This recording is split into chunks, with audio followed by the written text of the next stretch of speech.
সমাজ গঠিত মসজিদে গিয়ে ইফতাররত অবস্থায় বসে থাকা হারামিদের কামনা।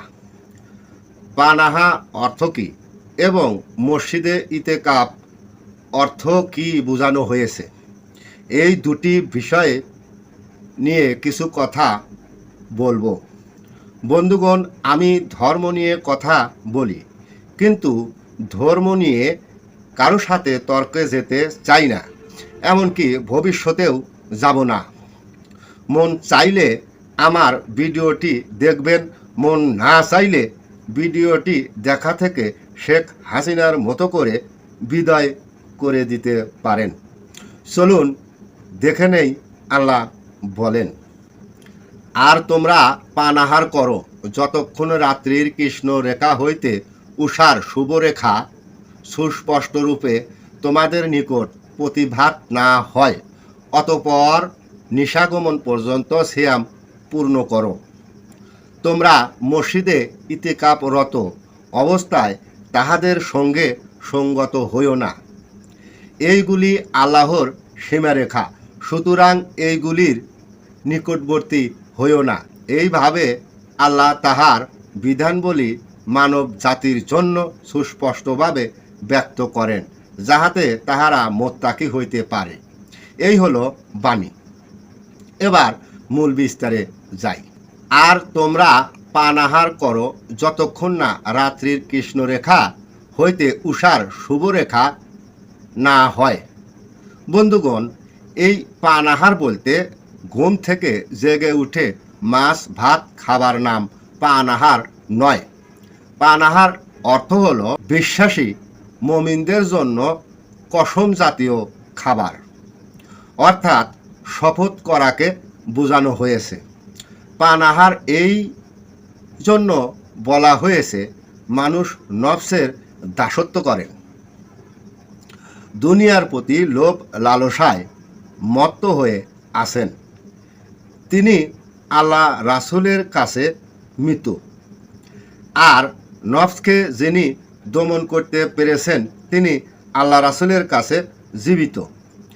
আল্লাহ রাসূলের কাছে জীবিত থাকার জন্য নফসের তাগুতি থেকে নিজেকে বিরত রাখার নামটাই হলো পানাহা।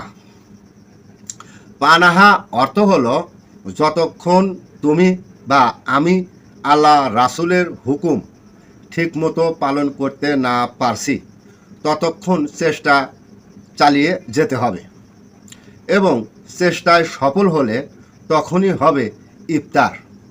ইফতার হলো এমন বিষয়, আল্লাহ রাসূলের একটা করে হুকুম মেনে পালন করা এবং সফল হওয়া, এবং সঙ্গে আর একটি হুকুমকে পালন করার জন্য প্রস্তুত হওয়া, অর্থাৎ আলো থেকে আবার আধারে প্রবেশ করা নাম হলো ইফতারি। অর্থাৎ 30টি লোভ লালসার মধ্যে যদি একটাও বাতিল পড়ে যায় বা ত্রুটি রয়ে যায়, তাহলে ত্রুটি শুধরাতে আবারও চেষ্টা চালিয়ে যেতে হবে। উষার অর্থ হলো চেষ্টার উপর চেষ্টা, অর্থাৎ বারবার চেষ্টা করতে হবে। এরপর আল্লাহ বলেন, অতঃপর নিশাগমন পর্যন্ত সিয়াম পূর্ণ করো। বন্ধুগণ, নিশা অর্থ চরিত্র, গমন অর্থ প্রবেশ করা, অর্থাৎ চরিত্র যতক্ষণ না ভালো হবে ততক্ষণ চেষ্টা চালিয়ে যেতে হবে। নিশাগমন অর্থ মৃত্যুর সময় মানুষ যেমন শেষ নিঃশ্বাস ত্যাগ করেন, ঠিক তেমনি পৃথিবীর সকল কিছুর মায়া পরিত্যাগ করে চেষ্টা চালিয়ে যেতে হবে আল্লাহ রাসূলের হুকুম পালন করার জন্য এবং পালন করতে হবে। আর সেই জন্য আল্লাহ বলেন, নিশাগমন পর্যন্ত সিয়াম পূর্ণ করো। বন্ধুগণ, এরপর আল্লাহ বলেন, তোমরা মসজিদে ইতিকাফরত অবস্থায় তাহাদের সঙ্গে সঙ্গত হইও না। বন্ধুগণ, এই মসজিদ বলতে আমাদের সমাজ গঠিত মসজিদ নয়। মসজিদ বলতে বোঝানো হয়েছে যেই ব্যক্তি সিয়াম পালন করবেন সেই ব্যক্তি যেই স্থানে বা যেই ঘরে বা যেই গৃহে অবস্থানরত সিয়াম পালন করবেন সেই স্থানটাই হলো মসজিদ বোঝানো হয়েছে।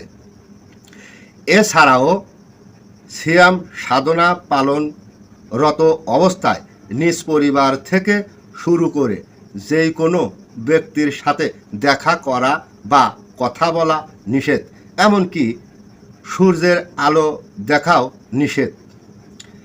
এর অর্থ এই নয় যে সমাজ গঠিত মসজিদে বাচ্চা মুরগির মতো ডিম ছাড়াই বসে থেকে বাচ্চার আশায় থাকতে হবে। আর সেই জন্য বলা হয়েছে মসজিদে ইতেকাফরত অবস্থায় তাহাদের সঙ্গে সঙ্গত হইও না। বন্ধুগণ, এরপর বলেন এইগুলি আল্লাহর সীমারেখা, সুতরাং এইগুলি নিকটবর্তী হইও না। এভাবেই আল্লাহ তাহার বিধানবলী মানব জাতির জন্য সুস্পষ্টভাবে ব্যক্ত করেন, যাহাতে তাহারা মোত্তাকি হতে পারে। বন্ধুগণ, নিজের বাড়ি ঘর পাকা না করে, নিজের পরিবার পরিজন পাকা না করে, নিজের ছেলে মেয়েকে ইতেকাফের শিক্ষা না দিয়ে এক জাতি ব্যাক্কেলরা সমাজ গঠিত মসজিদে গিয়ে শয়তানের মতো বসে থাকেন।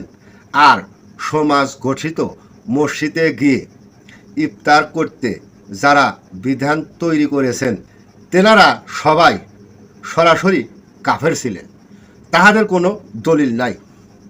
যারা পাপী বিদায় নিবার আগে বলতে চাই আল্লাহ জানতেন এমন এক সময় আসবে যেই সময় কাফের ব্যক্তিরা নিজের মতো করে বিধান তৈরি করবেন, যার কারণে আল্লাহ আগে থেকেই সুস্পষ্টভাবে বিধান দিয়ে জোরালোভাবে সমাজ গঠিত মসজিদে ইফতাররত অবস্থানের জায়গাটি নয়। সূরা বাকারা আয়াত নম্বর 187 নিষেধ করা হয়েছে। বন্ধুগণ, কোরআনের ফয়সালাটি কেমন লাগলো কমেন্ট করে যাবেন। সবাইকে ধন্যবাদ।